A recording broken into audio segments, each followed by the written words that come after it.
Bismillahirrahmanirrahim. Assalamualaikum warahmatullahi wabarakatuh. Alhamdulillahirrabbilalamin. Wabihi nasta'in wa ala umuri dunya waddin. Wassalatu wassalamu ala asrofil anbiya'i wal mursalin wa ala alihi wa sahbihi ajma'in, amma ba'du. Pertama-tama yang saya hormati Ibu Dr. Siti Munawati sebagai dosen pengampu mata kuliah Ulumul Quran. Saya, Siti Ayu Khairunisa, di sini akan mempresentasikan tentang pendekatan makna riwayah dalam Al-Quran. Pertama-tama, Al-Quran merupakan sumber utama hukum dan petunjuk dalam Islam. Pemahaman terhadap teks Al-Quran sangat penting agar umat Islam dapat menjalankan ajaran agama dengan benar. Salah satu metode tafsir yang digunakan untuk memahami Al-Quran adalah pendekatan riwayah. Metode ini berfokus pada riwayat dari Rasulullah Shallallahu Alaihi Wasallam, sahabat dan tabi'in yang menafsirkan langsung teks-teks Al-Quran, sehingga tafsir yang dihasilkan dianggap otoritatif dan akurat. Namun, seiring perkembangan zaman, tafsir dengan pendekatan riwayah menghadapi tantangan. Terutama terkait relevansinya dalam menjawab isu-isu kontemporer. Pengertian pendekatan riwayat dalam Al-Quran adalah metode penafsiran yang didasarkan pada riwayat atau informasi yang diturunkan melalui jalur periwayatan yang sahih dari Nabi Muhammad SAW, sahabat dan tabi'in. Metode ini sangat bergantung pada hadis Nabi dan riwayat sahabat sebagai sumber utama untuk menafsirkan makna ayat-ayat Al-Quran. Penafsiran dengan pendekatan riwayah biasanya mengutamakan sumber-sumber tekstual seperti hadis, atsar, pendapatan sahabat, serta pandangan tabi'in, tanpa mengandalkan spekulasi atau interpretasi pribadi. Metode riwayah sering disebut juga sebagai tafsir bil matsur, yaitu tafsir yang melandaskan sumber-sumber dari masa Rasulullah dan sahabat yang diakui keasliannya. Ini menjadi metode yang sangat penting dalam menjaga keaslian dan otoritas penafsiran karena bersandar pada sumber yang otentik dan dekat dengan masa turunnya wahyu. Ada 3 sumber utama dalam pendekatan riwayah yang digunakan oleh para mufassir penafsir Al-Quran. 1. Al-Quran menafsirkan Al-Quran. 2. Hadis Nabi. 3. Atsar sahabat dan tabi'in. Sejarah. Sejarah. Pendekatan riwayah adalah salah satu metode dalam kajian ilmu hadis yang berfokus pada periwayatan atau penyampaian hadis dari generasi ke generasi. Pendekatan ini berkaitan dengan bagaimana sih hadis-hadis dikumpulkan, disampaikan, dan diterima oleh para perawi dari Rasulullah SAW hingga dicatat dalam kitab-kitab hadis. Berikut ini sejarah singkat perkembangan pendekatan riwayah. Ini ada 7 sejarah. 1. Pertama, masa Rasulullah SAW. 2. Masa sahabat. 3. Masa tabi'in. 4. Masa kodifikasi.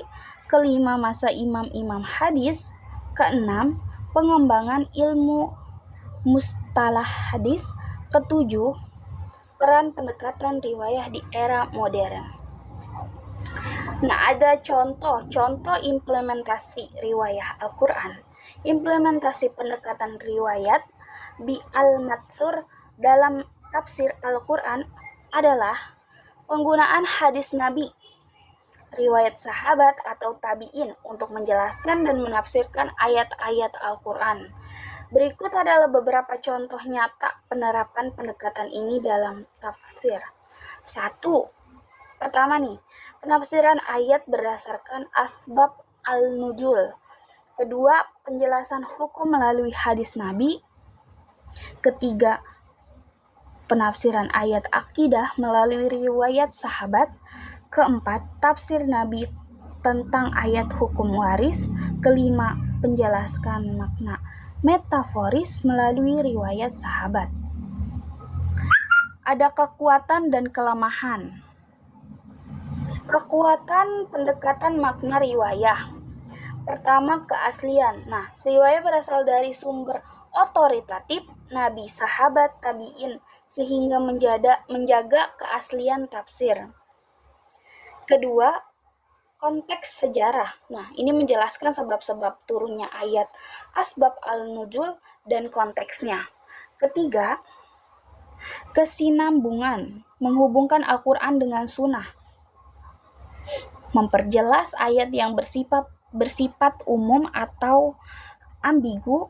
Keempat, keabsahan, berdasarkan sanad yang sahih, memperkuat keabsahan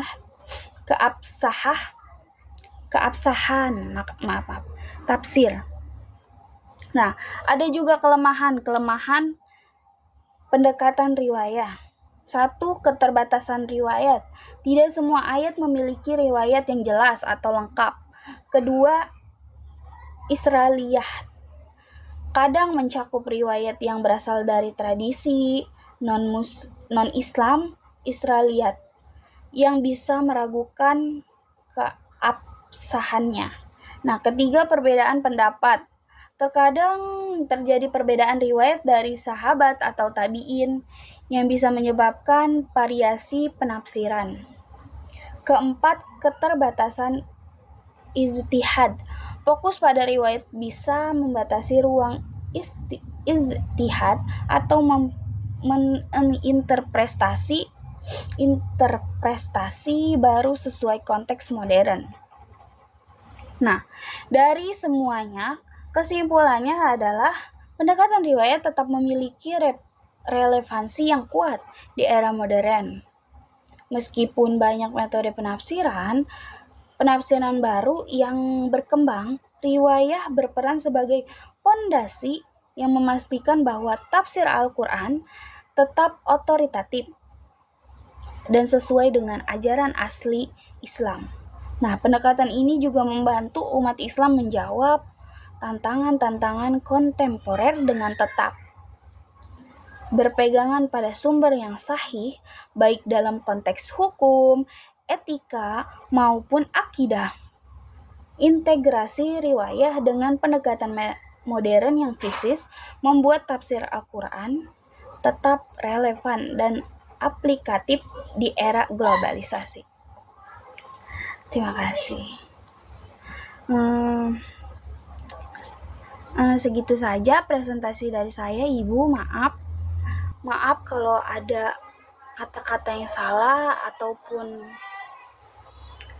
kata-kata yang kurang enak ataupun salah. Kurang lebihnya saya mohon maaf. Wassalamualaikum warahmatullahi wabarakatuh.